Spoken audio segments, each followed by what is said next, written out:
Este podcast faz parte do movimento LGBT Podcasters. Conheça outros podcasts através da hashtag LGBT Podcasters ou do site www.lgbtpodcasters.com.br. E aí, gente, esse é o TurboCast 19.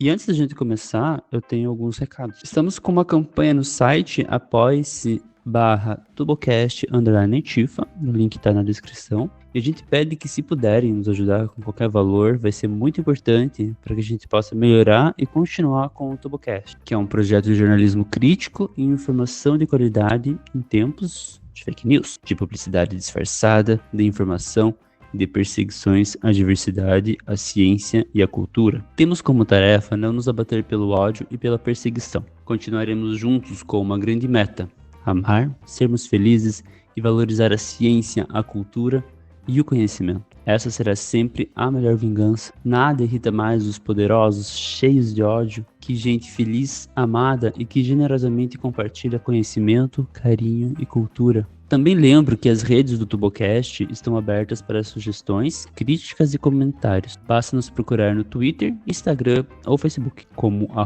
@TurboCast. Também temos o e-mail, o turbocast@gmail.com. A convidada de hoje é a biomédica, mestre e doutorado em neurociências pela Universidade Federal do Rio Grande do Sul. Atualmente realiza pós-doutorado em bioquímica, idealizadora e coordenadora da rede análise Covid-19 e membro do grupo Infovid. Trata-se de Melanie Fontes Dutra. Precisamos dizer aos ouvintes que já gravamos esse episódio no dia 18 de agosto. É importante lembrar disso, já que tudo que diz respeito à Covid-19 e à pandemia muda muito rápido. Se possível, lavar bem as mãos e adotar máscaras faciais quando for sair à rua. Então é isso, espero que gostem, fiquem em casa, fiquem bem, beijo pra todo mundo, falou!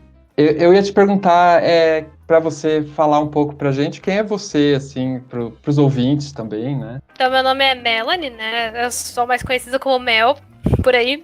Eu sou biomédica, tenho mestrado e doutorado em neurociências pela URGS e sempre realizei, então, pesquisa dentro das ciências biológicas, mais focado na parte de transtornos do neurodesenvolvimento, como autismo, mas em função da questão da pandemia e da sua emergência, de toda a desinformação que vem acontecendo dentro desse cenário, desde fevereiro, então, eu venho me dedicando paralelamente à Covid-19. Então, no fim de fevereiro, eu idealizei, e junto de algumas pessoas, nós fundamos e criamos a rede Análise Covid. Então, hoje é uma rede que tem mais de 70 pessoas ativas, tem pelo menos 10 coordenadores, 10 a 12 coordenadores também que estão trabalhando em diferentes frentes, seja na coleta de dados, na parte de análise e modelagem, de estudos de populações vulneráveis ou de divulgação científica. E nós temos mais de 14 mil seguidores nas redes sociais, como por exemplo no Twitter. Então, a gente vem construindo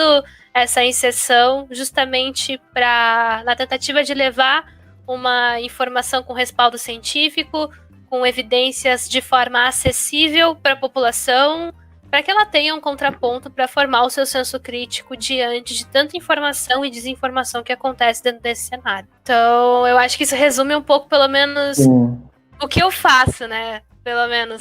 Mas também fala muito de quem eu sou. Eu sou uma pessoa que acredita na ciência, que já está há 10 anos trabalhando com ciência, e acho que é responsabilidade nossa, enquanto cientistas, trazer a ciência para perto das pessoas, que essa é uma das nossas principais finalidades enquanto ferramentas do conhecimento. Sabe que na minha área, na área de história, tem um conceito que se chama história pública, que é justamente essa tentativa de trazer a história dos pesquisadores, né, dos historiadores profissionais, para as pessoas comuns, assim, que não estudam história. E, enfim, é um desafio mesmo. Nem sempre é fácil, né? O que você acha? O que você acha que a que se deve? Você acha essa questão da desinformação, das fake news? Tem a ver com o contexto brasileiro, ou você acha que é uma coisa mais ampla? O que você acha, assim? Eu acho que atualmente é uma coisa muito ampla, que é um fenômeno global, mas que o contexto brasileiro exacerba ou amplifica algumas coisas desse fenômeno. Eu acho que é um pouco de tudo. Mas considerando então a parte mais geral, assim, enquanto fenômeno global, a minha opinião, e não é uma opinião de uma especialista em fake news, que estuda redes de fake news, é uma opinião de alguém que enfrenta fake news, seja na minha área acadêmica dentro de transtornos do desenvolvimento, ou seja agora na Covid, é que isso é um projeto muito bem estruturado, isso é uma questão que recebe financiamento, que recebe incentivo financeiro e também político em alguma circunstância para que esse fenômeno seja cada vez mais amplificado. É de interesse de algumas partes da população que esse fenômeno aconteça, porque isso perpetua ou estimula que certas narrativas aconteçam em prol de outras. E isso pode levar a direcionamentos interessantes para essas populações, desde o que a gente vê com todo aquele escândalo que aconteceu nos Estados Unidos com as eleições presidenciais, né? Com empresas de informação e tecnologia, até mesmo outros contextos menores, mas igualmente nocivos, né? Com a questão da desinformação, por exemplo, dentro da Covid-19, né? Que ainda que seja menor em dimensão, como esse contexto presidencial, é muito nocivo, né? Por exemplo, a questão da cloroquina, né? Eu fiquei pensando com relação a, por exemplo, a fake news da cloroquina, né? Qual o interesse por trás disso, assim? Você tem alguma hipótese, assim? Porque eu fico muito, assim, sem saber, sem ter nenhuma teoria, porque um tipo de ideia do porquê que algumas pessoas estão promovendo essa fake news, se é interesse econômico, se é a tentativa de fazer que a população continue trabalhando e se expondo, tomando um placebo. Não sei, você tem alguma teoria, assim? Não, é difícil dizer porque, primeiro, não é nada muito aparente, é uma desinformação tão bizarra no sentido de... frente a tantas evidências científicas, é tão difícil tu entender por que as pessoas insistem em acreditar em algo que não tem nenhum respaldo. Então, eu te entendo muito quanto a essa questão de tentar entender por que isso ainda acontece, né? Mas, da mesma forma, eu acho que existem várias coisas indiretas ligadas com isso, por exemplo. O fato da gente ter, por exemplo, esse fármaco que potencialmente poderia prevenir que a pessoa pegasse a Covid, como essa narrativa foi modificada tantas vezes, né? Ela começou sendo o salvador de casos graves, mas na verdade depois virou o salvador de casos leves. Depois, na verdade, não. Ele previne tu ter o contato, não trata depois. Então a narrativa foi mudando à medida que as evidências foram surgindo e quebrando a própria narrativa, né? Então, eu acho que é bem complicado isso já mostra como é que funciona esse perfil da desinformação também, pelo menos nesse contexto. E uma das coisas que me leva a crer dentro desse aspecto é o fato do interesse do retorno das pessoas, por exemplo, para a sociedade, para a sua normalidade, a fim de removimentar a economia ou talvez aproveitar uma situação de fragilidade de outras economias para alavancar uma economia que talvez...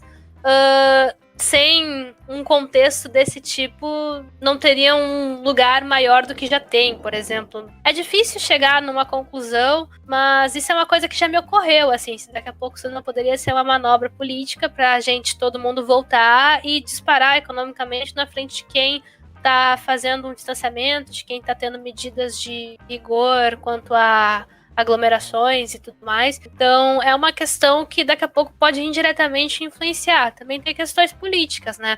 A gente, infelizmente, vive numa sociedade em que tu ser cientista, tu ir pela ciência é uma posição política também, sabe? Sim. E, na verdade, eu, enquanto cientista, não acho que deveria ser. Eu acho que a ciência é uma questão que não deveria entrar nesse mérito, não deveria ser politizada nesse ponto.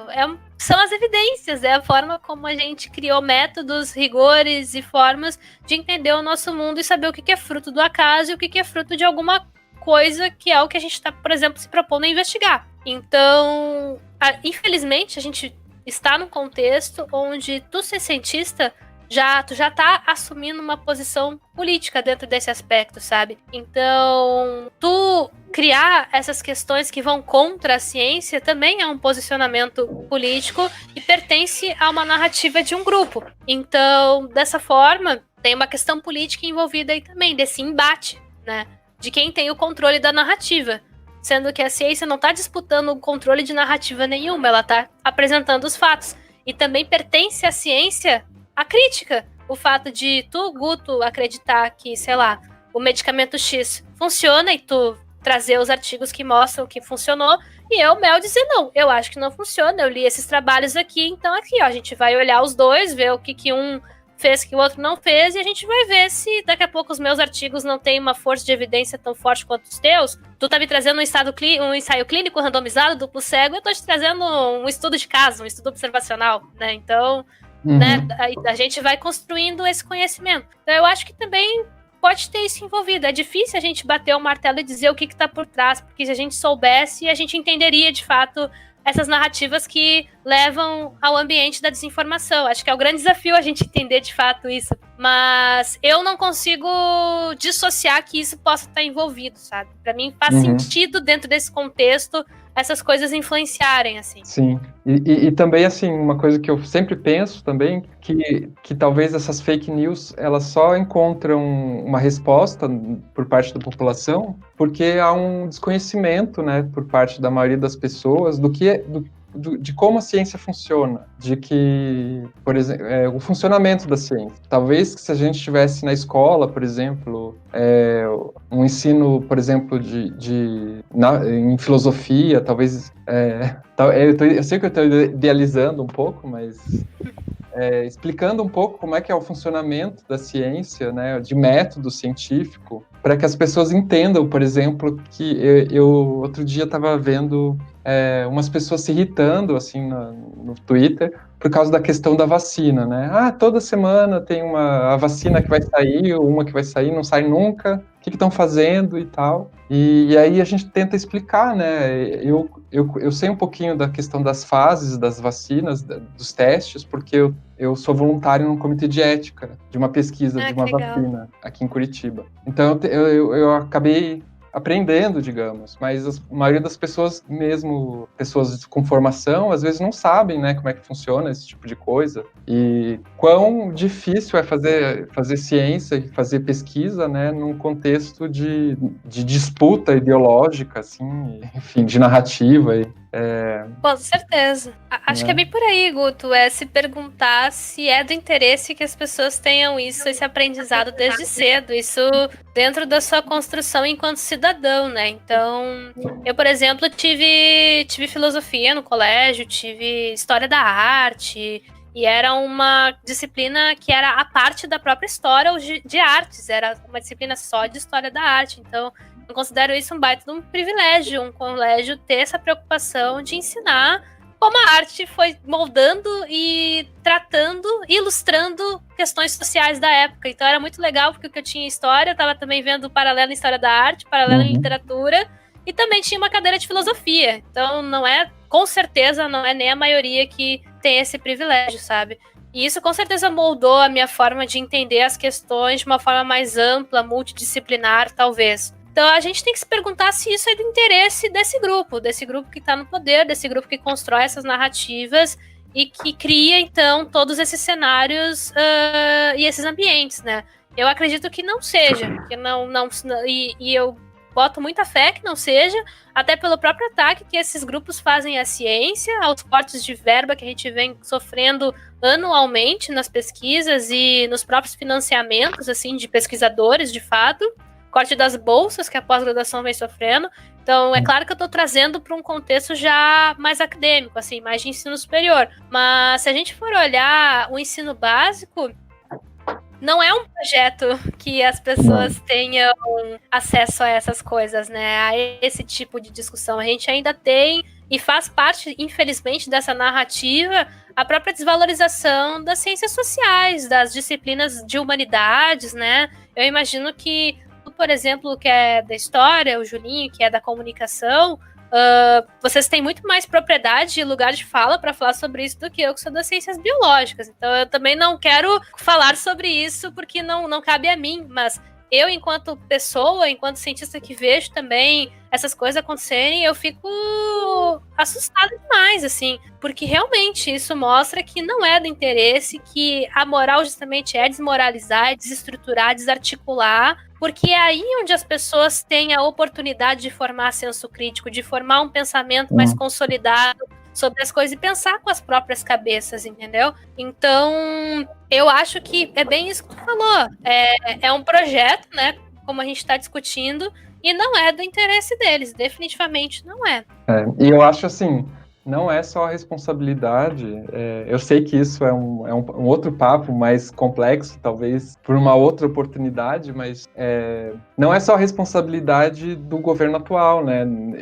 Claro. Esse desmonte, mesmo essa falta de valorização da educação, é uma coisa que já vem há muito tempo, e mesmo governos ditos de esquerda não mudaram essa situação do ensino mais básico no Brasil, né? A qualidade não melhorou tanto, assim, apesar da gente ter conquistado a universalização do ensino básico, a qualidade ainda deixa muito a desejar, né? Exatamente, a gente vê cortes também em governos anteriores ao governo atual na própria ciência também, então não é novidade, mas a intensidade como isso vem acontecendo é assustadora. Sim. Sim, a própria tentativa de taxar os livros, né, agora, eu acho escandaloso isso, assim, porque é uma coisa que nenhum país do mundo quase faz, nenhum país sério, né, pelo menos. É surreal. Chega a ser surreal, assim. Explica pro pessoal, assim, só um pouquinho, para quem não é da área de biológicas, o que faz um biomédico, que é uma coisa que eu falei no grupo do Tubocast, né, a gente vai conversar hoje com uma biomédica.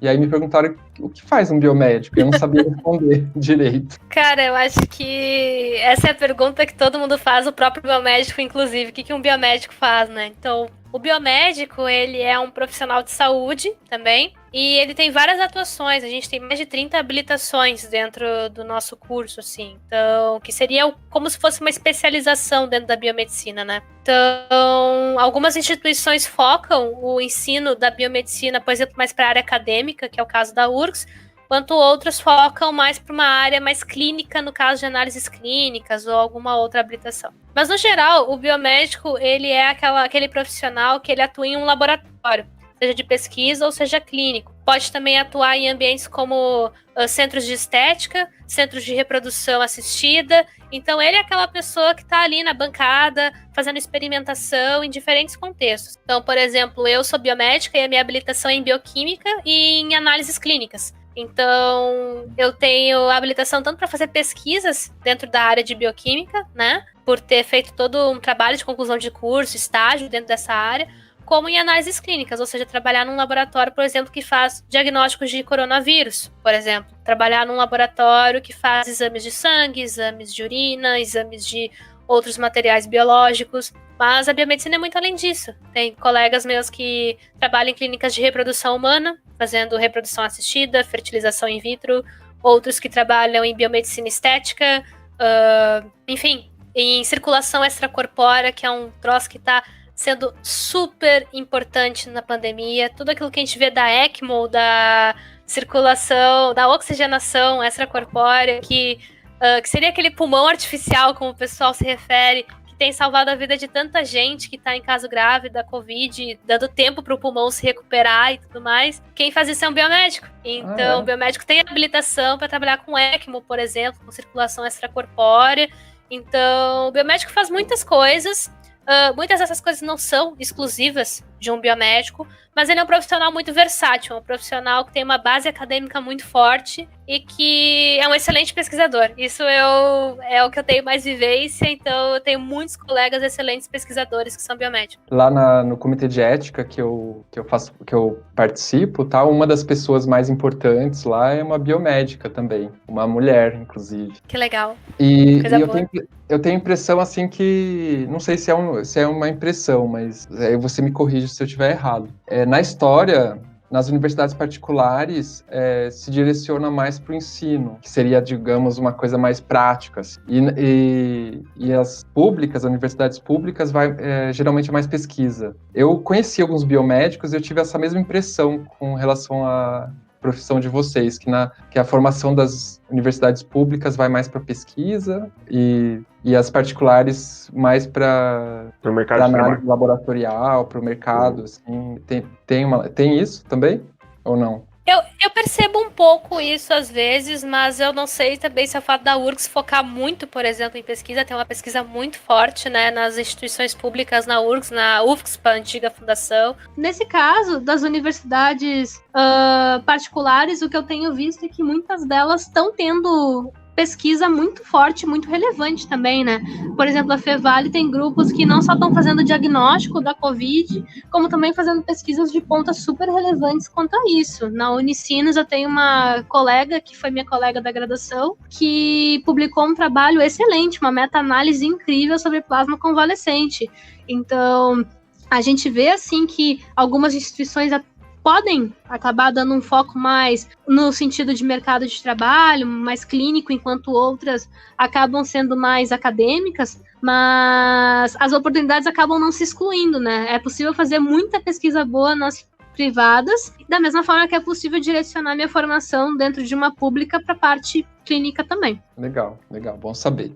Inclusive para o pessoal que, né, tem bastante estudante do ensino médio que escuta o Tubocast, então é bom para eles saberem também esse tipo de coisa. Show, que legal. O que você acha, assim, em termos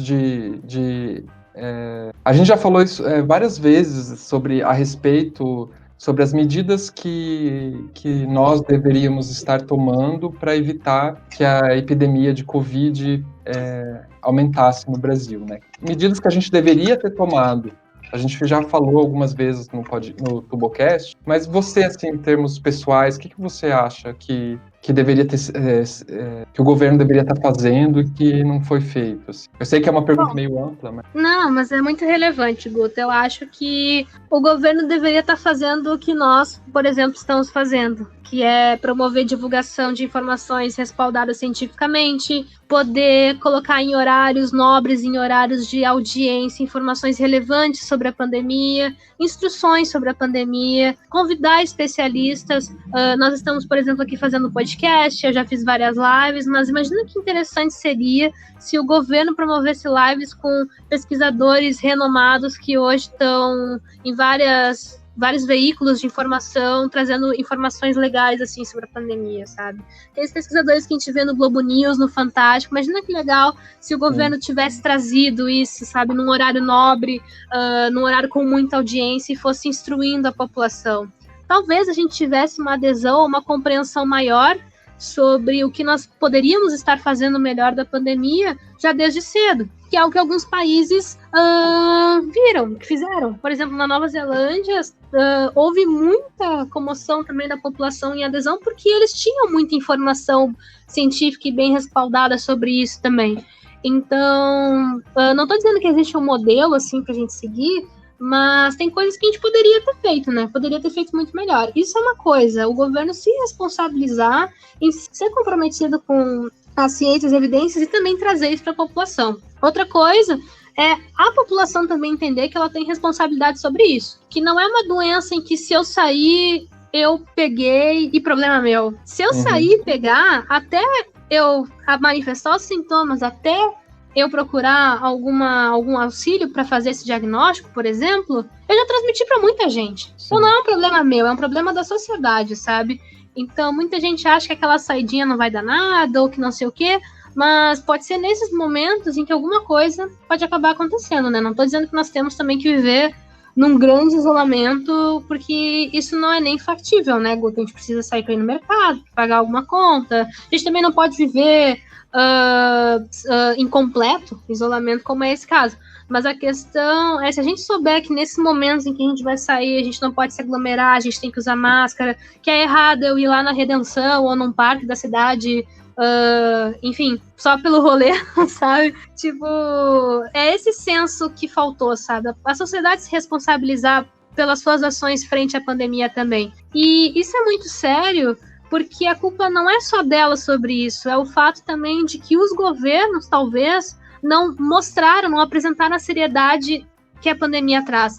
Porque ainda que, por exemplo, um governo que foi super assertivo, como aqui o do Rio Grande do Sul, fez live, trouxe especialistas, fez todo o teminha de casa, assim, sobre informar bem a população e tudo mais, quando chegou a hora de botar em prática um sistema que fosse sensível para tentar, por exemplo, fazer o tracing, fazer o rastreamento da situação das regiões, que é aquele sistema de bandeiras aqui do Rio Grande do Sul, o que aconteceu foi que o povo viu flexibilização. Viu que, por exemplo, em uma semana, mais da metade do estado estava vermelho e depois das... Como é que é a palavra que eles falam? Depois dos recursos, né? Parece até um concurso público, né? Depois das regiões entrarem com um recurso, o estado ficou todo laranja, basicamente. Boa parte daquelas regiões estavam vermelhas, mudaram a bandeira para um estado menos grave da situação. Então o povo vê isso e começa a entender que não é tão grave assim, né? Que o cara foi lá, entrou com recurso, pressionou o governo e daí mudou todo o cenário em questão de dias, entendeu? Então, eu entendo que existe um método, eu, inclusive, já conversei com pessoas envolvidas sobre isso, mas o problema é como isso soa para as pessoas, é como essa informação é entregue para as pessoas. E isso pode fragilizar esse sistema enquanto legitimidade, né, de oferecer realmente um recurso viável e confiável para a gente entender e rastrear a pandemia, e também quanto ao entendimento da população, achando que, eu tô vendo que tá tudo vermelho, mas talvez daqui a 5 dias as coisas mudem, porque tem os recursos ainda, então não é, né, então não é tão assim. Então essas coisas fragilizam. Eu acho que é importante a gente entender. Não é questão de buscar os culpados agora, mas sim entender nossas responsabilidades sobre isso. Faltou responsabilidade de todo mundo, né? Da população, quanto ao entendimento da gravidade, do governo, quanto à transparência, quanto ao comprometimento com as evidências, e tudo isso gerou essa situação que a gente está vendo, fora vários outros fatores que eu não comentei, assim. Mas eu acho que se a gente começasse ou tivesse iniciado diferente nesses aspectos que eu levantei, talvez a gente estivesse vivendo uma situação bem diferente já, né? Sim. O único ator que eu acho, assim, que eu julgo pessoalmente, que teve uma atuação mais ou menos boa, foi a imprensa, assim. Não Também sei se você acho. concorda. Não, também acho. Acho que essa formação do consórcio foi bem legal, assim, também foi uma atitude bem interessante e tal. Acho que realmente foi um ponto positivo, né? Sim, sim. Enfim, é importante também dizer que a questão uma coisa bem interessante que você falou. Já te passo a palavra, Júlio. Essa questão de não naturalizar, né? Como às vezes eu ouço da boca de pessoas um pouco críticas, assim, pessoas que estão preocupadas com a situação e tal,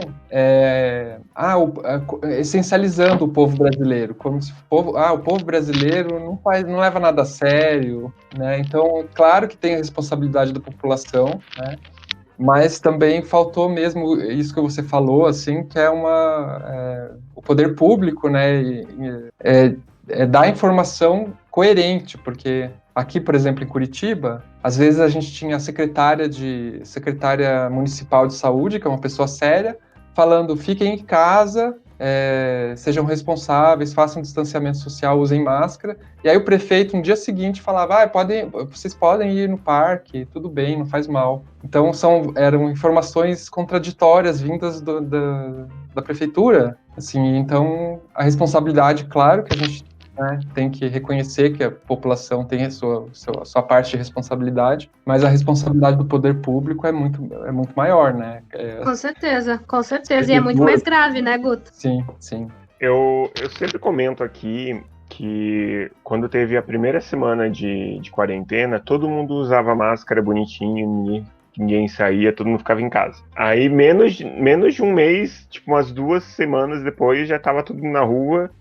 Poucas pessoas sem máscara já, tipo, o movimento da rua já aumentando. Agora, 5 meses depois, parece que acabou tudo, voltou tudo ao normal. E parece que as pessoas esqueceram que a gente está vivendo uma pandemia. Exatamente. Parece que foi um surto coletivo que teve e parou. Não tem mais nada. Só que a gente sabe que não é assim, né? Que, muito pelo contrário, tá cada vez pior. E eu acredito que enquanto não atingir alguém da casa da pessoa, eles não vão continuar fazendo as mesmas coisas que eles estão fazendo. Eu acho que precisa morrer alguém de dentro da própria casa para eles tomarem consciência. E isso é muito sério, né, Julinho? Isso Sim, mostra demais. que realmente esse senso de responsabilidade ele só vai acontecer quando algo atroz acontecer junto, né? Que é necessário a perda, né, a morte de alguém próximo para tu tomar a dimensão da gravidade de uma situação que tu tá inserido nela, né? Tu tá vendo no noticiário, tu tá vendo um monte de notícia de pessoas morrendo e de UTIs lotadas e não, enquanto não tiver alguém próximo de ti, a situação não tá acontecendo contigo, né? Sim. Sim. Duas coisas que eu acho assim que a imprensa, por exemplo, errou e ainda está errando um pouco. Uma é quando noticia as mortes, pelo menos aqui regionalmente, né, aqui em Curitiba, sempre diz a idade da pessoa e é quase, para mim, me soa como quase uma justificativa. Faleceu tantas pessoas na cidade, mas tantas eram idosas e tinham isso, isso e isso. Como se... Isso me incomoda um pouco, não sei. Como se isso me incomoda também. Não fosse grave, sabe? Exato, ou eles estão atribuindo a gravidade a contextos, né? Tipo, a situação não é grave, ela só é grave se tu for idoso, se tu for pessoa que tem tal doença, e não tiver histórico de atleta, né? Então, esse é o conceito, sabe? A situação só é grave para um grupo particular de pessoas, e não é isso que a doença está mostrando, não é isso que o contexto mostra. O que a gente já viu, gente da nossa idade, gente mais novo que nós, que era muito mais saudável que nós, ser entubado, sabe? Perder a vida. Então, essa questão da gravidade, ela existe sim, tem alguns contextos que podem fazer com que a pessoa tenha mais chance de desenvolver uma forma mais agravada da doença, que leve a uma necessidade de terapia intensiva, invasiva e todo o contexto, mas isso não exclui a chance de que uma pessoa normal, saudável, também possa entrar aí, sabe?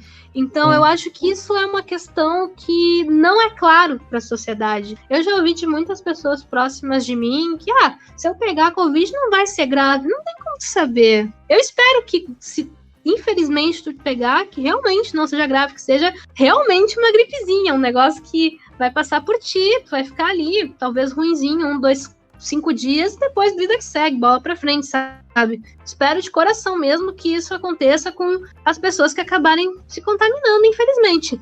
Mas o que a gente tá vendo é que não é assim e que ainda que tu não pertença a um grupo de risco, não exclui a tua possibilidade de acabar precisando de uma terapia mais invasiva, mais intensiva. E no momento em que a gente tem UTIs lotadas e flexibilizações acontecendo antes do tempo, diminui as chances de tu ter esse espaço que poderia te dar uma condição melhor de se recuperar. E aí a gente começa a ter os óbitos evitáveis, né? Os óbitos que a gente poderia ter evitado se aquela pessoa tivesse recebido o atendimento adequado. Sim, a gente só, de exemplo, aqui em Curitiba morreu na semana passada um médico, uma pessoa que trabalhava com neurologia, né? Me fugiu a palavra agora. E de 32 anos, e não tinha nenhuma doença, não tinha nenhum problema de saúde. E, infelizmente, faleceu. Perdemos uma pessoa e um profissional da saúde ainda, para piorar. Em Joinville também, né? Eu sou de Joinville, né? Moro em Curitiba, mas eu sou de Joinville. Semana passada também morreu um profissional de saúde e a gente percebe que parece que a vida dessas pessoas não vale nada, dessas mais de 100 mil pessoas que já morreram até hoje, parece que não vale nada essa vida, só vale parece que para a família dessa pessoa. E eu queria a tua opinião, assim, no sentido de, por exemplo, se a gente tivesse adotado uma quarentena séria lá no início, se hoje a gente teria um outro... Tá, a gente sabe que sim, mas do teu ponto de vista enquanto profissional, se a gente tivesse adotado uma quarentena mais séria, como estaria o quadro hoje no Brasil? Assim, uma perspectiva, né, da sua. Então, é difícil, na verdade, responder essa pergunta, porque isso implica da gente modelar cenários e tem várias variáveis que podem influenciar também, mas de uma forma geral, a gente estaria atrasando alguns desfechos, né? Botando lá para frente alguns desfechos. A gente sabia, por exemplo, que esses casos eles iam aumentar, né, consideravelmente, ainda que com a quarentena, mas a questão é a velocidade de aumento e o que a gente poderia fazer com o tempo que a gente estava ganhando, né, com esse atraso do aumento para fortificar, melhorar nosso sistema de saúde. Então foi isso que a gente viu. A gente fez o famoso achatamento da curva, né, a gente foi aumentando devagar o número dos casos de uma forma controlada. E nesse meio tempo a gente começou a botar mais leito de UTI, contratar profissionais emergenciais de saúde, comprar respiradores, comprar aparelhos de ECMO, comprar todo tipo de coisa para equipar e tornar melhor esse sistema para abarcar mais e mais pessoas sempre que possível. Então isso fez com que o sistema de saúde não colapsasse, isso evitou morte, como a gente falou, como a gente bem sabe, né? Então a implicação mais direta aqui é, como tu bem colocou, é não ter tantos casos e tantos óbitos como a gente estaria vendo se não tivesse feito, ou poderia estar vendo mais se tivéssemos feito melhor, né? Então eu acho que seria isso, eu acho que talvez a gente não teria um número tão grande de novos casos e principalmente de óbitos, né? Ter 100 mil óbitos é uma atrocidade, isso deveria chocar, assustar e desesperar no sentido de, poxa, são 100 mil vidas, sabe? De qualquer pessoa que receba essa informação. Então acho que essa resignação que a gente entrou, ficar acostumado e achar que a situação está controlada, tendo mais de 1.000 óbitos por dia, é um erro atroz, assim, que a gente deveria estar se questionando se isso não está acontecendo de alguma forma conosco, sabe? Em algum momento do dia, a gente tá recebendo essa leva de informação já tem vários meses, né? Então, a gente tem que se policiar para sempre ser sensível para essa informação, porque afinal são vidas que foram interrompidas. Então, eu acho que, obviamente, Julinho, a gente veria, né, menos casos e menos óbitos. A gente teve vários momentos na nossa curva brasileira onde a gente atingiu alguns platôs, assim, e ali a gente poderia ter feito o nosso pico e começado a descer a curva. Então, tem 4 momentos, quando tu plota a curva, que tu vê certinho que ali poderia ter sido o nosso pico e agora poderíamos estar descendo e não estamos. Então, muitas vezes as pessoas falam, tá, mas é tarde pra gente implementar isso. Não é. Não é tarde, não vai ser tarde. A questão é até quando nós vamos perder oportunidades como essas, né? Já foram 4 momentos em que a gente teve uma certa estabilidade, que por mais que tenha subnotificações e tudo mais, bem ou mal, não houve um grande crescimento naquele momento, né? Então ali a gente poderia ter diminuído e ter entrado na queda da curva, e nós não entramos. Por que nós não entramos? Então eu acho que, não respondendo a tua pergunta, mas pelo menos colocando essas perspectivas, acho que seria por aí, sabe? Porque a situação, ela vai se resolver quando uma boa parcela das pessoas tiver imunidade contra o vírus. O ideal é que essa imunidade seja atingida pela imunização da vacina. Porque se houver essa imunidade pelo rebanho, como muitas pessoas defendem, a gente está necessariamente aceitando um número exorbitantemente maior do que nós estamos vendo de óbito. Então, necessariamente, quando tu defende imunidade de rebanho que não pela vacinação, tu tá chancelando que isso vai ser alcançado também com um número bizarramente assustador de óbitos, nem perto do número que nós temos hoje, que já é muito assustador. Então, a forma que a situação vai se administrar é quando a gente tiver essa parcela da população imunizada. E a vacina pode demorar, ela pode não chegar no fim do ano que vem como a gente espera, se der certo, ela pode levar mais um tempo, isso pode acontecer. Por mais que muita gente não esteja trabalhando com essa possibilidade, ela existe. A gente tem várias doenças pelas quais a gente não tem vacina ainda, né? Uhum. E olha quantos anos a gente estuda elas, então isso pode acontecer. Só que a gente vai ficar refém dessa situação, a gente não pode ficar refém dela. A gente tem formas de administrar todo esse contexto para que a gente desacelere essa taxa de infecção, essa taxa de contaminação, de forma que os nossos sistemas de saúde consigam abraçar essas pessoas e recuperá-las, pelo menos o máximo possível, né, sem o colapso e sem, enfim, né, outras coisas. E controlar, quando essa primeira onda se administrar, controlar para que não ocorra uma segunda, que quando a gente começar a ter um aumento de casos, a gente consiga rastreá-los, para administrar a situação sempre um passo à frente dela, né.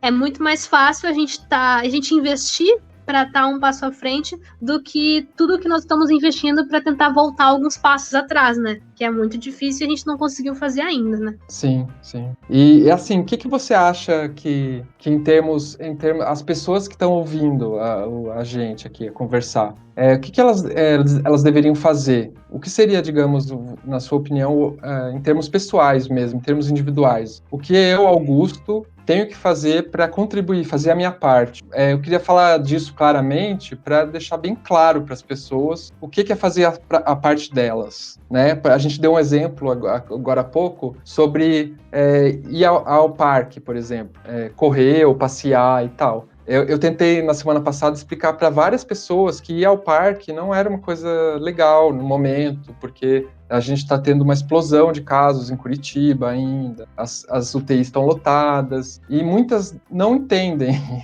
Então, eu queria, assim, que você falasse o que é fazer o correto, o que é para um profissional, assim, para você enquanto profissional da saúde, né, tentar explicar para as pessoas, além de usar máscara, o que seria exatamente? Não, além desses cuidados de higiene, como o uso de máscaras, e muitas vezes as pessoas acham que 1, 2 máscaras basta, na verdade a pessoa tem que ter pelo menos umas 5 máscaras à sua disposição para ela poder fazer esse revezamento correto. Quando a máscara umedece, é hora de trocar de máscara, para ter sempre uma máscara sequinha à disposição.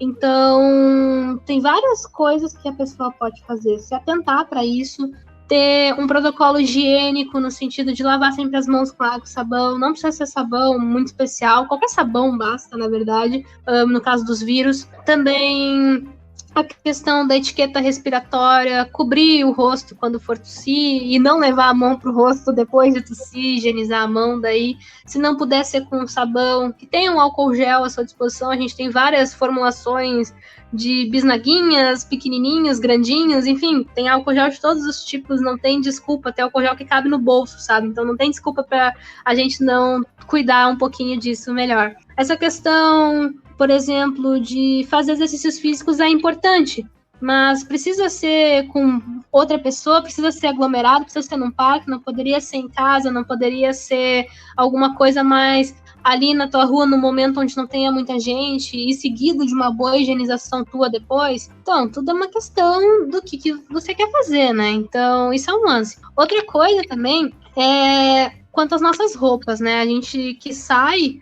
acaba chegando em casa, não tira o sapato, já deita no sofá, já deita na cama que vai dormir com aquela roupa que veio da rua. Toma um banho, troca de roupa, ou deixa o sapato ali fora, não traz o sapato de fora para dentro. São cuidados que é chato no início, mas depois que vira uma rotina, tu nem sente mais, sabe? E uma coisa que vem me deixando bastante preocupada é a questão das redes sociais, assim, porque muita gente acaba, por exemplo, saindo, já vi muita gente postando no Instagram, assim, que tava correndo, se exercitando, e isso gera uma certa ansiedade nas pessoas quando a gente vê outras pessoas saindo, outras pessoas fazendo alguma atividade que, por mais ter se cuidando, acho que isso pode gerar uma certa ansiedade e tudo mais. Eu acho que a gente tinha que cuidar um pouco melhor o tipo de informação que a gente está passando, sabe?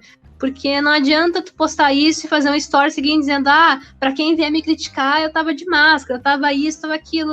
Porque então não posta, tá ligado? Só faz o teu.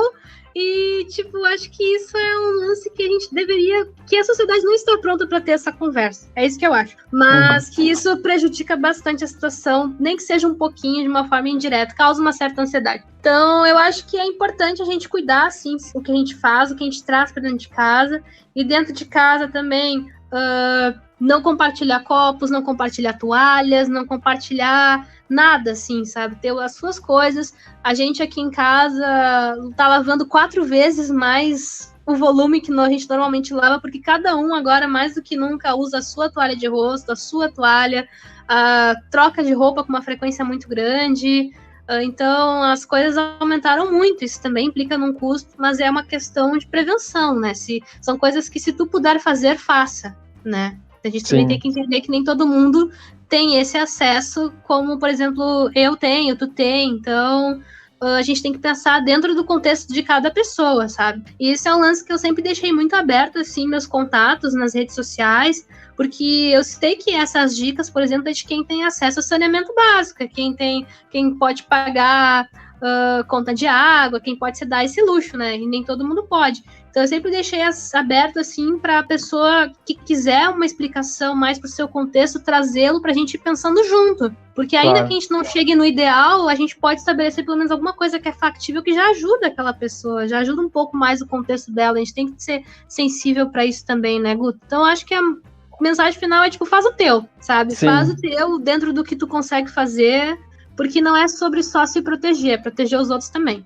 Mesmo com relação ao isolamento social, também é a mesma coisa, né? Tem gente que pode, né, parar e tem gente que não pode, que, sei lá, o trabalho exige que ela continue a trabalhar, enfim, e não pode parar, é a mesma coisa.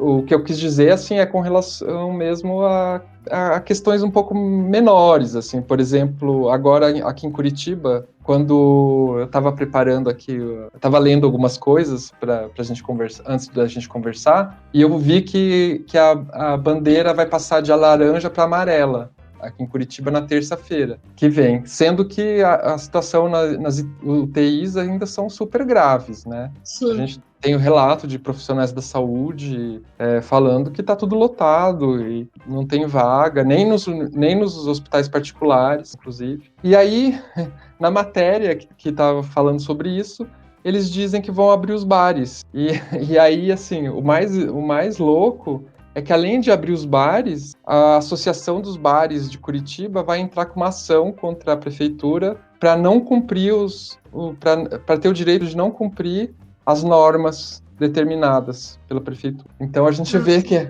as responsabilidades, assim, eu acho tanto da pessoa que vai nesse contexto, vai para um bar, né, ela tem responsabilidade, mas também da própria associação, né, desses bares que, enfim, vai tomar uma medida dessa, né? Não sei se você tem algum comentário. Concordo, acho que todo mundo tem sua parcela de responsabilidade. A pessoa por prover esse espaço no momento onde não deveria estar provendo dessa forma, e até porque, tipo, existem, pelo menos aqui no Rio Grande do Sul, tem o mecanismo do, como é que é o nome?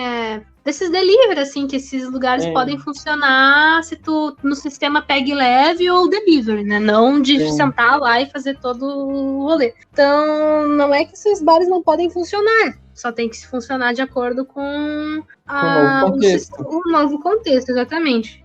Perfeito. Então, eles têm responsabilidade, sim, de atender e adequar esse novo contexto, enquanto que as pessoas têm responsabilidade de não procurar. Porque não tem como a gente também ter uma fiscalização 100% efetiva a ponto de a gente assegurar que todos eles vão estar seguindo isso, né? Então, é importante que naquele ponto onde a gente não consiga, que as pessoas não vão lá e procurem, né? Então, é sobre também a pessoa ter esse senso de responsabilidade que ela não tem. Seja por não entender a gravidade da situação, ou seja por achar que a situação em si é a narrativa do grupo oposto a ela, sabe? Que também tem muito isso, né? Sim. Isso é um problema muito sério. Que o Drauzio, né, que fala sobre isso, que foi a pandemia no Brasil foi politizada, né? Como se defender medidas de proteção e distanciamento social, isolamento social, fosse coisa de esquerda ou de direita, né? Isso é muito estranho. Exato, né? Quando, na verdade, é uma questão de saúde pública, uma questão apartidária que não deveria ser politizada no sentido de polarização, como está sendo, né? E no fim foi isso que acabou, e é esse o grande martírio da própria pandemia aqui, porque não importa o quanto a gente trabalhe duro assim para fazer divulgação, muita gente nem começa a escutar o que a gente está querendo falar, porque pelo fato de a gente não estar defendendo a hidroxicloroquina é um discurso de esquerda. Né? Então, e não é isso, é um discurso científico, ponto, sabe?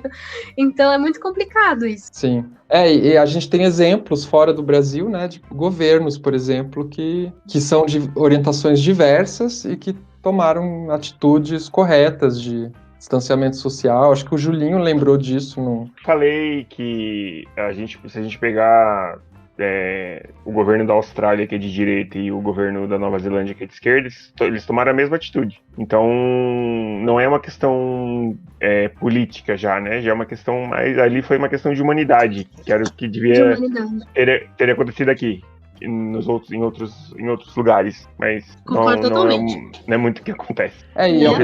E ao mesmo tempo, né, Mel, é uma coisa muito burra da parte de alguns setores da sociedade brasileira que fazem a oposição entre as medidas de proteção e de distanciamento para conter a epidemia e o ganho econômico, como se isso fosse uma oposição, né? Quando a gente tem exemplos históricos em outras epidemias, que as sociedades e as cidades que fizeram o distanciamento social, que fizeram o isolamento social, se recuperaram e tiveram menos mortes, se recuperaram muito mais rápido, economicamente, do que aquelas que não fizeram, né? No caso da gripe espanhola, por exemplo, a gente tem exemplos de cidades americanas que não fizeram distanciamento, que não tomaram medidas para proteger a população, em nome de ou interesses políticos ou interesse econômico, e para elas se recuperarem economicamente foi muito mais difícil depois, né?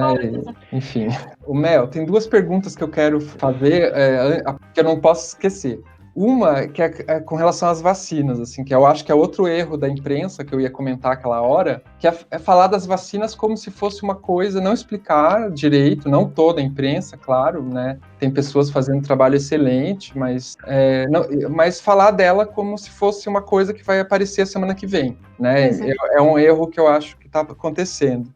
E eu queria que você explicasse para a gente um pouquinho com relação às vacinas. E a outra pergunta, se depois der tempo, é com relação a ser mulher e ser pesquisadora e ser cientista no Brasil. Se tem algum impacto, como que você vê essa situação? Tá. Sobre as vacinas, não tem como a gente falar de tempo se a gente não entende o que acontece no processo, né? Então, sobre esse aspecto, o desenvolvimento de vacinas é uma construção, é um conjunto de análises que é composto por fases, né, o que a gente chama de fase pré-clínica e fase clínica, que devem ser respeitadas. Elas fazem parte do método de validação e o método científico para essa execução. Então, a gente tem, em geral, 5 fases. A gente tem 2 fases pré-clínicas, que seria a fase exploratória e a fase pré-clínica propriamente dita, e a fase clínica 1, 2 e 3. Então, em geral, são 5 fases, né? Às vezes as pessoas consideram a 4ª fase, que seria de produção e distribuição, mas aí é no caso em que a vacina já está aprovada,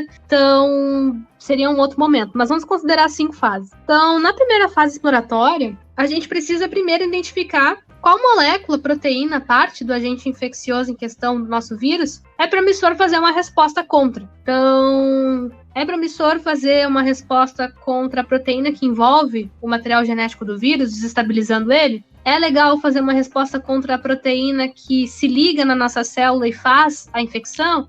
Então, qual delas seria mais interessante? Então, a gente vai fazer um estudo para identificar promissores. Então, vamos dizer que, como foi o caso, a gente escolheu atacar a molécula que faz com que o vírus infecte a nossa célula, a proteína S que compõe a proteína spike. Então a gente chegou na conclusão que essa seria uma baita, porque isso faria com que o vírus não entrasse na célula, então ele não conseguiria infectar novas células, e por ele não conseguir um hospedeiro, ele morre. Né? Então, simples, na teoria, né? Então, beleza, descobrimos isso, publicamos um trabalho sobre isso, vamos para a fase pré-clínica ou em modelos animais. Então agora eu preciso ver e validar num organismo vivo, né, num rato de laboratório, num camundongo ou num outro animal que é rotineiramente utilizado na prática de pesquisa em animais e que eu quero ressaltar que é um procedimento extremamente ético, com muita fiscalização e com muito cuidado, né, por parte tanto dos pesquisadores quanto dos bioteristas e pessoas envolvidas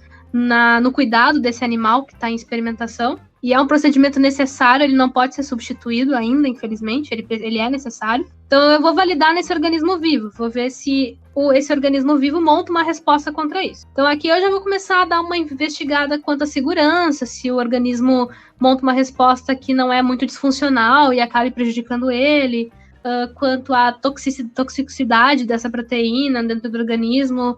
Vou começar a pensar alguma coisa em dose, alguma coisa assim, para quando eu for para os humanos já ter alguns pontos de partida. Então, no momento em que eu publico também um trabalho sobre isso, e ele é bem recebido, ele é bem avaliado e tudo mais, nós vamos então para as fases clínicas. Então, a primeira fase clínica, que é a fase 1, a gente vai ter um grupo pequeno de pessoas, entre 20 e 80 pessoas, onde a gente vai acompanhar muito de pertinho, para ver como essa pessoa vai responder frente a essa vacina candidata. Então, a gente já tem algumas informações anteriores e agora a gente vai começar a investigar como o organismo humano responde a isso. A gente vai, então, olhar alguma coisa sobre o tipo de resposta, alguma coisa sobre efeitos adversos, mas tudo ainda muito pequeno, muito numa esfera de poucas pessoas monitoradas muito bem de perto. Se isso for promissor, a gente passa para a fase 2, onde a gente vai agora ter centenas de pessoas, 100 a 300 pessoas. Aqui a gente vai investigar com mais profundidade sobre eficácia, sobre dose,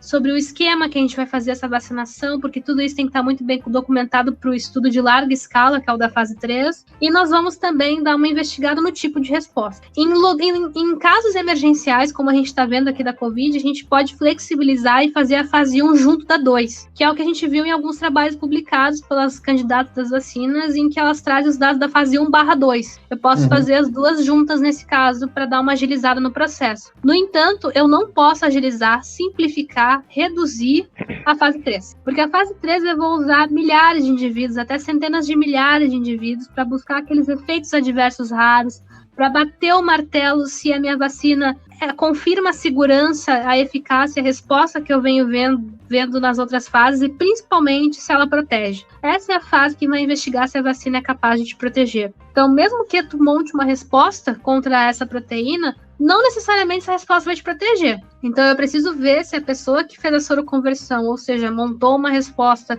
de anticorpos, de célula contra essa proteína que eu estou induzindo essa resposta na vacina, quando ela, sair ou acabar contraindo o vírus, ela vai estar protegida? Então, por isso que esses estudos, a gente aplica as vacinas e vai monitorando essas pessoas por 2 meses, 3 meses, assim vai indo, para justamente ver o que está acontecendo com elas, se elas contraem o vírus por algum motivo, né, acabando contraindo pela circulação e tudo mais, e se ela protegeu, se a pessoa não desenvolveu a doença, né? Então, nesse caso, a gente vai validar que ela protege também. Então, é muito complicado porque tem muito rigor científico nessas fases. Para vocês terem uma noção de ideia, tem um trabalho publicado na Applied Clinical Trials que revela que cerca de 70% dos estudos falham em serem aprovados na fase 2. E os que passam, 50% falham em ser aprovados na fase 3. Olha como a gente tem estudos que não passam. Sim. A maioria dos estudos não passa, porque o rigor é muito alto. Às vezes, o que a gente está vendo nas fases anteriores de uma população pequena, quando a gente expande para uma população grande, não se confirma a eficácia, a segurança não se confirma, então tem que voltar, replanejar o estudo, reestruturar, reanalisar tudo de novo, para daí submeter de novo e assim vai indo. Então, é por isso que esse desenvolvimento leva, em média, 10 anos, como muitas revistas trazem. A gente teve um caso, por exemplo, na vacina do Ebola, que levou 5, e já foi um caso muito rápido mesmo. Se a gente conseguir aprovar uma vacina esse ano de fase 3, a gente não tem outra vacina na história que foi aprovada tão rapidamente. Então, por isso que a gente fala em cenários otimistas, em que, por exemplo, uma dessas candidatas, que são várias, serem aprovadas na fase 3 esse ano, a gente ainda tem toda a outra etapa, que é de logística e distribuição. A gente tem que ver se a que for aprovada, a gente tem acordo comercial de compra, se a gente tem acordo comercial de transferência de tecnologia, que vai nos permitir fabricar a vacina no Brasil. Então isso é muito importante, porque daí a gente pode recrutar vários centros de produção e ter vários pontos do país.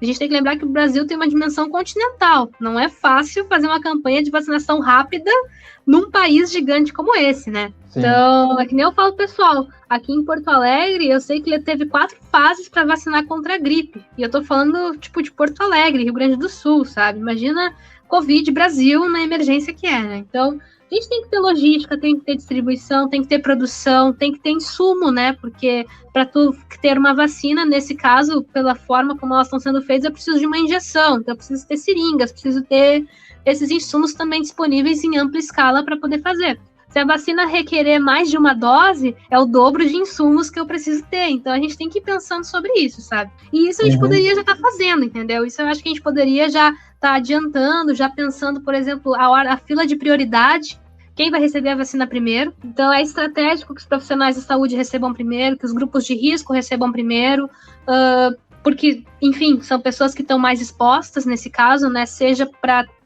por ter o risco de desenvolver uma forma mais grave, seja porque está atuando na linha de frente, por exemplo. Então, a gente deveria estar pensando sobre isso, já deveria estar criando leis, regras, enfim, o que for sobre isso. Não fazer isso no momento em que a vacina estiver disponível, fazer isso antes. E realmente, eu não tenho ciência se isso não. Daqui a pouco isso está sendo feito, daqui a pouco isso está sendo discutido, já tramitado, e parabéns se isso tiver. Mas como isso não, pelo menos não está sendo amplamente divulgado, eu estou partindo do pressuposto que não está e levantando a lebre que deveria estar sendo feito. Então aqui a gente já vê que demora bastante, né? E que a fase 3 é muito importante, ela é fundamental, ela é quem bate o martelo sobre essa situação de funciona ou não. Então, por exemplo, quando a gente tem o caso da vacina russa, que não tem o estudo da fase 3 divulgado, é seríssimo, é gravíssimo. Eu ia perguntar justamente isso. Porque a gente não sabe se ela é segura, daqui a pouco a gente não sabe se ela funciona muito bem ou se ela não funciona, a gente simplesmente não sabe de nada. Eles dizem que fizeram um estudo, mas por ele não estar publicado e não estar nem no rastreamento da OMS, daquelas que estão em fase 3, fica difícil acreditar nisso. Então, quando chega a autoridade russa e diz que vai fazer uma vacinação da população, eu fico bastante assustada, porque a gente não sabe se é segura, não sabe se protege, não sabe nada, né? Então, isso é muito sério, fere a transparência que a ciência exige pelo método científico e expõe a população a algo que a gente não sabe exatamente o que faz, né? E compromete também a validade das vacinas. A gente já tem um baita movimento anti-vacinação aí e se alguma coisa acabar não saindo conforme planejado porque faltou seriedade no método científico, é respaldo para esse grupo, né? Então é bastante complicado e pode piorar muito a nossa situação dependendo do que acontecer. Por isso que a comunidade científica encara com olhos de preocupação, para não dizer maus olhos, essa situação toda, né? Então, eu acho, assim, que agora a gente tem essas vacinas em fase 3, a gente tem a de Oxford, da AstraZeneca, a Sinovac, a Pfizer com a BioNTech e agora, hoje, a Johnson & Johnson, que vai ser testada no Brasil. Isso mostra que o Brasil é um epicentro da pandemia, né? Todo mundo quer o Brasil como amostra para testar a fase 3, né? Ao passo que é interessante a gente fazer parte desses estudos, porque daqui a pouco isso pode nos colocar numa posição de, caso uma delas seja aprovada, a gente já receber um lote e tudo mais, para a gente já está participando, ter contribuído com o estudo. Isso também revela que nós somos um grupo visado pela pandemia estar descontrolada aqui, né? Por ter muitos casos cada dia, então é bastante preocupante também. Mas a gente tem essas, então, candidatas, fora outras que não estão sendo testadas aqui, mas também estão aí, como é o caso da Moderna, né? Tem a da CanSino e a da Sinopharm. Essas eu sei que tem gente tentando acordo, mas acho que ainda não está bem estabelecido. Acho que a chinesa que é testada aqui é a da Sinovac mesmo. Mas enfim, a gente tem 4 vacinas atualmente em fase 3 sendo testadas no Brasil. E o plano, né, a ideia é que uma delas, com muito otimismo, talvez seja aprovada esse ano, para daqui a pouco, na metade do ano que vem, a gente já ter uma parcela da população recebendo a vacina, pelo menos esses grupos estratégicos, né? Não tem como a gente pensar algo antes disso. Esse é o melhor cenário, com certeza. Algo sendo aprovado esse ano, para no meio, fim, ano que vem, a gente já vê alguma vacinação na população. Antes disso, é um otimismo que beira, que tá fora da realidade, sabe? Tem alguma vacina brasileira nessas mais promissoras ou não? Nessas que estão em fase 3, não. Elas são do Reino Unido, que é a AstraZeneca, tem 3 chinesas, CanSino, Sinopharm e Sinovac. Tem a dos Estados Unidos, que é a Moderna, tem a dos Estados Unidos com a Alemanha, que é a Pfizer e a BioNTech, tem a Johnson & Johnson, né, que eu acho que é dos Estados Unidos, agora não sei de onde a Johnson & Johnson é. Vou dever essa informação, mas essencialmente brasileira em fase 3 não tem, não quer dizer que não esteja em outras fases de experimentação, mas agilizada como essa, não. Ah, entendi. É importante, pelo que eu entendi, assim, eu não sei se estou certo, é que essas fases, cada fase, elas têm que ser aprovada pela comunidade científica. É isso? Né? Tem que ter um estudo publicado, comitês de ética aprovarem o estudo, porque senão não vale. Senão a vacina, a gente fica num terreno de insegurança, de não saber se aquilo é realmente científico, né? É isso? Isso, a gente precisa ter essa publicação em periódicos científicos, de preferência avaliados por pares, né? Ou seja, aqueles que a gente tem revisão, não é o formato pré-impressão, é o formato artigo original, em periódico, enfim, com peer review e tudo mais. Então, isso faz parte do método, né? Essa avaliação que passa pela edição pelo editor da revista, que vai designar os revisores que não vão saber quem é que está revisando. Por exemplo, chega o artigo do Julinho sobre a vacina dele. Aí o editor escolhe eu e tu. Eu não sei que tu tá participando, tu não sabe que eu tô participando, o Julinho não sabe quem nós somos, e talvez a gente saiba quem é o Julinho, mas em geral a gente também não sabe. Tem algumas revistas que omitem também os autores envolvidos. Então é um processo que é bem seguro, para não ter viés. Daqui a pouco tu conhece o cara, é teu brother, e aí tu faz uma avaliação enviesada, né? Então o processo ele é bastante rígido para garantir a lisura do próprio processo, né? Que a gente consiga eliminar ou minimizar o maior número de vieses possíveis, né? E ainda que tu saiba quem são os autores, tipo, eu e tu vimos ali que o Julinho tá envolvido, a gente tem que afirmar pro editor que a gente não tem relação, que a gente não trabalha no mesmo laboratório, então tem uma série de coisas que tu tem que atestar para garantir esse não enviesamento.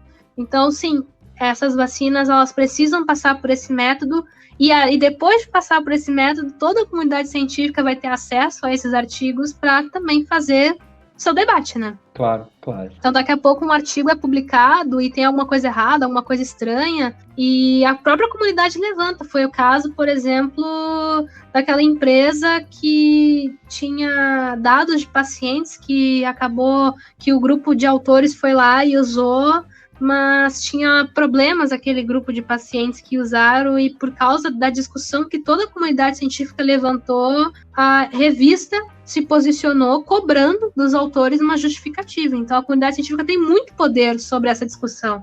Se começa a levantar isso, se a comunidade acha que essa avaliação não foi, não vou dizer bem realizada, mas que existem problemas ainda após essa avaliação, ela tem força para fazer com que o artigo seja revisto ou, quando muito, retratado, retirado.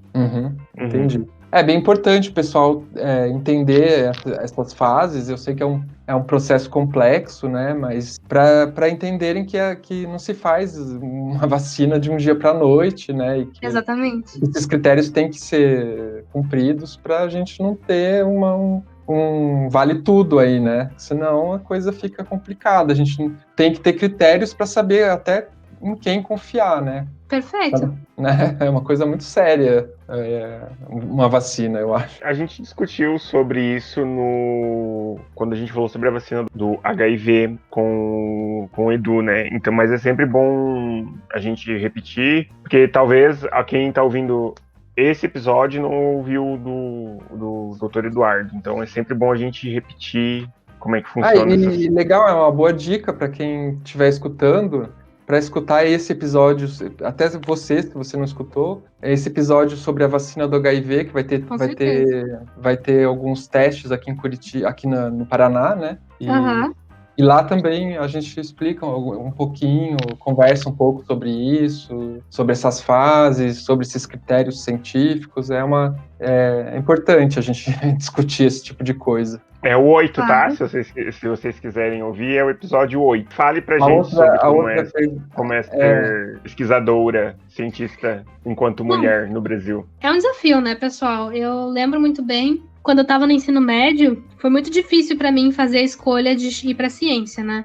Eu tinha não vou dizer uma pressão, mas eu tinha uma expectativa para ingressar em outros cursos, como medicina, algo nesse sentido. E não era aquilo que eu queria fazer de fato, né? Eu gostava muito da parte da pesquisa, de, enfim, descobrir coisas, enfim. Então, para mim, fazer essa escolha foi muito difícil, porque os meus modelos de pesquisadores todos eram homens, né?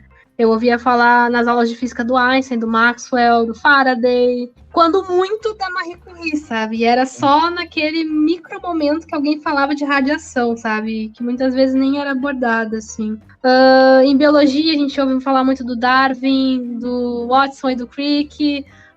Enfim, não faltam exemplos de grandes cientistas homens que contribuíram com a história com a nossa história, com a ciência e tudo. E de forma alguma, tipo, a contribuição deles realmente é inestimável. Só que para uma pessoa, uma mulher que tá querendo entrar nesse ramo, é algo que me deixou muito insegura de fazer essa escolha, sabe? Eu fiquei muito insegura naquele momento, porque eu achei que não era pra mim, ou que eu ia ter que batalhar horrores pra começar a chegar próximo de um homem nesse cenário. Então, eu tive muito apoio, principalmente da minha mãe também. que é uma figura feminina muito importante para mim, né? Por ser minha mãe e por ser uma pessoa, uma profissional também bastante, como é que eu posso dizer? Enfim, bastante importante na sua área. Então, para mim foi muito legal porque eu fiz essa escolha sozinha, mas eu tive suporte. Eu tive alguém que acreditou em mim e acreditou no meu sonho, né? Então, durante a graduação foi quando eu comecei a quebrar um pouco isso. Foi quando eu tive a minha primeira orientadora mulher. E desde então eu só tive a minha orientadora mulher. Ela me acompanhou por toda a minha graduação e pós-graduação. E hoje é minha supervisora do pós-doc. E tive uma co-orientadora mulher. Tive colegas maravilhosas, tive professoras maravilhosas, e foi aí que eu vi que dentro da academia parece que literalmente um portão se abriu e tudo que eu não via antes eu tava vendo agora. Então, eu acho que hoje a situação ela é um pouco mais transparente sobre o papel da mulher na academia, porque tem muita mulher que tá querendo trazer mais mulheres para a academia. Na URGS a gente tem o Meninas na Ciência, Meninas e Mulheres na Ciência, que justamente tenta captar meninas jovens de ensino médio ou no início da graduação para a ciência. Tem vários movimentos, por exemplo, na Semana Nacional do Cérebro, eu mesma dei uma palestra sobre mulheres na ciência, trazendo todo o papel incrível que mulheres tiveram em descobertas científicas, que muitas delas foram designadas para homens, né? Então, o papel da mulher nesse contexto foi algo que, quando eu estudei, também foi uma desconstrução imensa, assim. Então, eu acho que ser mulher na ciência no Brasil é isso, sabe? É a gente fazer uma aposta e descobrir um mundo por trás dela. Porque muitas vezes, isso é uma coisa que eu já conversei com outras colegas minhas contemporâneas, assim, foi uma aposta. Foi uma aposta sem respaldo nenhum, assim, de que haveria lugar para nós, haveria lugar de fala, lugar da gente trabalhar, lugar de qualquer coisa. E quando a gente entrou, a gente viu que tinha muita mulher lá dentro disposta a nos ajudar, disposta a nos orientar, a apresentar esse mundo novo para nós, que não é novo, é um mundo que existe, mas ele, de alguma forma, não é transparente para todos, no sentido de que ainda tem muita gente que acha que não teria lugar na ciência por ser mulher. Então, eu acho que esses movimentos de divulgação também são muito legais, porque a gente acaba mostrando isso, né? Eu tive muitas alunas no cursinho que eu dou aula que viraram para mim e disseram: nossa, eu posso ser cientista, mas é claro que pode, quem disse que não? Ninguém disse que não, mas ninguém disse que sim. Esse é o nível da resposta, entendeu? A gente precisa de pessoas que digam sim para essas meninas. E então, eu me comprometo muito sobre isso, porque eu me vejo muito nessas pessoas. Eu queria que alguém tivesse me dito sim naquele momento, sabe? Então eu gosto, me sinto muito feliz e acho que me sinto, tipo, num caminho legal quando eu chego pra uma delas e digo: meu, bora! Não vai ser fácil, mas, tipo, se é o que tu quer, se tu quer fazer ciência, tu tem muito um lugar pra ti, sabe? E se tu não tiver, a gente vai construir um lugar pra ti. Porque é um espaço que a gente deve ocupar, que a gente ocupa muito bem. A gente tem muitas mulheres muito excelentes pesquisadoras, ocupando cargos de coordenação, de direção de institutos, presidência de instituições. Então, é uma questão que desconstrói em mim quando eu consigo desconstruir em alguém também, sabe? Então, eu acho que, pra mim, assim, é um desafio ser mulher e ser mulher na ciência dentro do contexto do Brasil. Mas que cada vez mais eu venho encontrando outras mulheres que estão dispostas a encarar esse desafio e trazer mais meninas e mulheres para a ciência. Mas a gente ainda encontra um ambiente muito machista. Eu já tive vários momentos em que, infelizmente, eu estava numa reunião só com homens e não tive lugar de fala, tive que me impor. E quando me impus, riram de mim, porque eu era louca, impositora, agressiva, que não sabia esperar para falar, sendo que ninguém me deixou falar em nenhum momento. E eu achei inadmissível uma reunião daquelas eu não poder me expressar uma única vez sobre se eu concordava ou não com o que estava sendo discutido, né? No momento que me convidaram também, então foi algo muito, assim, surreal, ficou muito marcado para mim isso. Então, e o meu título de doutor era igual de todos aqueles que estavam presentes, né? Então, esse é o ponto, sabe? Então, é bastante complicado, é um ambiente muito machista ainda, mas que tem muita gente disposta a desconstruir isso, né? Acho que, em relação ao ambiente que eu encontrei quando eu cheguei, ele tá bem melhor hoje. Mas ele ainda precisa evoluir muito para se tornar algo inicialmente legal, assim, onde a gente inicialmente pode dizer, ok, é um ambiente acessível, um ambiente em que as pessoas se sentem acolhidas e que elas veem que podem deslanchar tal qual uma outra pessoa por exemplo, um homem, assim, sabe? Uhum. Que ainda que tenha muitas meninas entrando, muitas entram com certa insegurança, né? Então, a gente ainda tem muito trabalho pela frente. Mas acho que é isso, ser mulher na ciência é uma aposta. É uma verdadeira aposta. Eu fico imaginando que a universidade, sendo um local um pouco mais progressista, né, no Brasil, assim, pelo menos as universidades públicas, assim, pelo menos na minha experiência, que estudou humanidades, enfim, já existe muito machismo. Eu fico imaginando em outros ambientes também, né, em ambientes corporativos, mas a gente sempre faz esse tipo de pergunta porque também LGBTs também sofrem esse tipo de problema, né? Tem aqueles estereótipos. Então é importante desconstruir os estereótipos, né? Tanto com relação à mulher quanto com relação às letrinhas que fazem parte do LGBTs, né? Claro, não, e é fundamental também a inserção de LGBTs, principalmente também, não principalmente, né? Mas é uma questão que é muito complicada também, a inserção de pessoas trans na pesquisa, né? Sim, a gente vê muito poucas pessoas trans na pesquisa. Eu conheço duas pesquisadoras, mulheres trans, maravilhosas, assim, ó. Tu fala com elas e tu fica pensando como um ser humano, né, pode ser tão bom e saber tanto, sabe? Saber tanto, assim, sabe? E aí tu vê a pessoa não conseguindo posições, não conseguindo bolsa, porque é trans. Uhum.